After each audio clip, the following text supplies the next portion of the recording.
A pobreza, medida pela insuficiência de renda, alcança mais de um quarto da população brasileira e dissemina-se por todas as regiões e áreas do país, atingindo mais a população do Nordeste.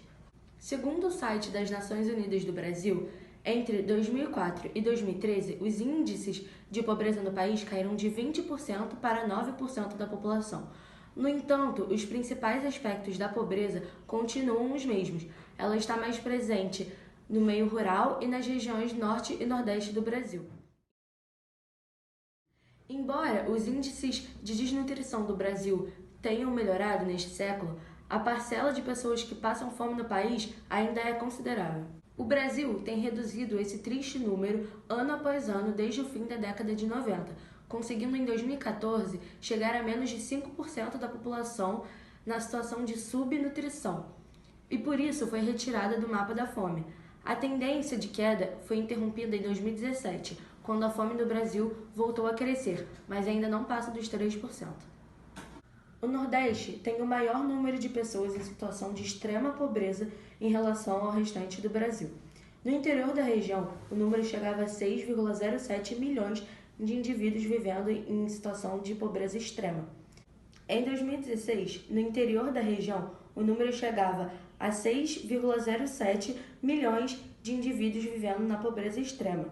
Um ano depois, o indicador aumentou 11,2%, chegando a 6,77 milhões.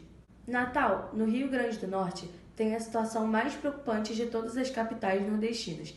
Registrou um aumento de 63% no índice de pessoas vivendo em pobreza, seguido por São Luís do Maranhão, que tem 48%, e Aracaju, no Sergipe, que tem 30%.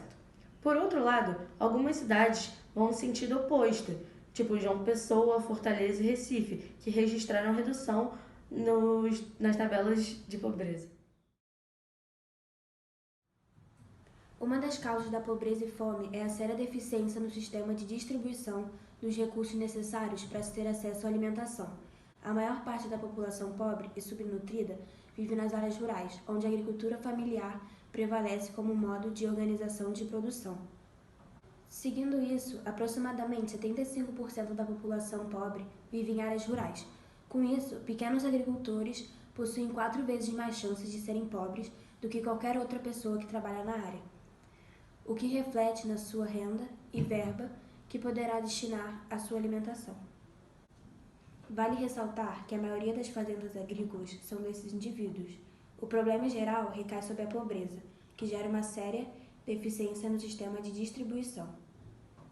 Essa deficiência está acima de tudo na construção da estrutura social. Assim, as populações pobres têm recursos financeiros muito reduzidos, o que limita a compra de alimentos para consumo.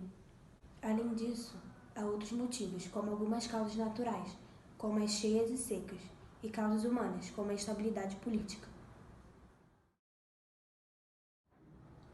O país, que durante toda a sua existência sempre foi um caso de extrema pobreza, no governo Lula e Dilma, a situação dada como impossível aconteceu e o Brasil deixou o mapa mundial da fome pela primeira vez em sua história. O programa Fome Zero, criado por esse governo há 16 anos atrás, foi um dos motivos desse acontecimento, com o objetivo de reduzir a fome. E o programa beneficiaria 11 milhões de pessoas em 2.369 municípios, concentrados especialmente no semiárido e nas regiões mais pobres do Nordeste brasileiro. A proposta do Fome Zero envolvia a ampliação da demanda efetiva de alimentos, a diminuição dos preços e os programas emergenciais para atender a parcela da população excluída do mercado. E com isso, as pessoas tiveram acesso diário a alimentos em quantidade e qualidade suficiente para atender as necessidades nutricionais básicas e a manutenção da saúde. O Programa de Aquisição de Alimentos, criado em 2003, também tem contribuído para a queda da pobreza e superação da fome no país, sobretudo na área rural, e já mudou a vida de 188 mil famílias. A FAO avalia que os avanços alcançados no Brasil em relação ao combate à pobreza há reduzido 16% no período de 10 anos. Com isso, o Brasil não só cumpriu, como ultrapassou os objetivos do milênio referente à meta da redução da pobreza pela metade, objetivo que muitos países não conseguiram atingir. Porém, com o governo de Temer, o Brasil voltou a experimentar o sabor amargo da fome, miséria e desesperança. Corte de gastos em áreas sociais, desemprego em massa, desvalorização da educação e da saúde, precarização do trabalho e da reforma trabalhista e a ameaça da reforma da Previdência apontam para um cenário ainda pior. Entre as consequências desse cenário está o fato de que 66 milhões de crianças vão à escola com fome, o que influencia diretamente no aprendizado e no desempenho acadêmico delas. Com um aproveitamento menor, as crianças acabam tendo menos estímulos aos estudos e muitas vezes acabam abandonando os estudos para ajudarem no sustento da casa, o que contribui para o aumento de exploração de mão de obra infantil e para o crescimento de empregos informais. Além disso, a subnutrição também contribui para o surgimento de doenças, o que aumenta o contingente de pacientes nos hospitais e gera um grande impacto no sistema de saúde em cada país.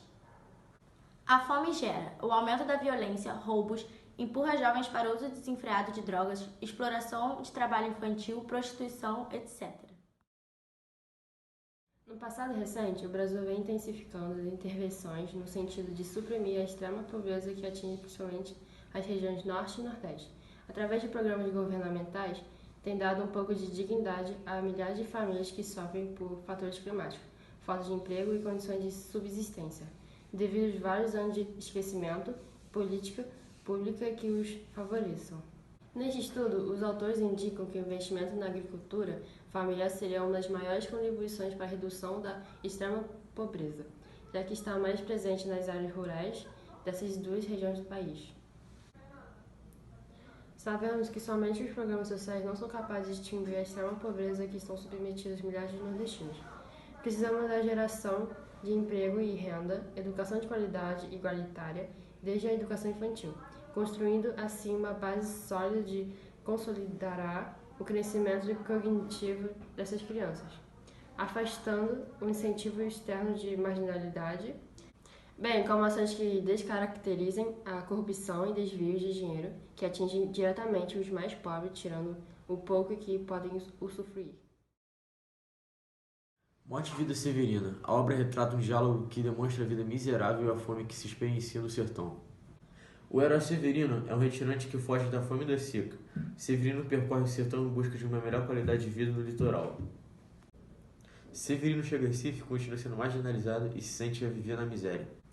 Há um momento que Severino cogita o suicídio, pois ao invés de estar cercado de seca, está cercado de lama no mangue.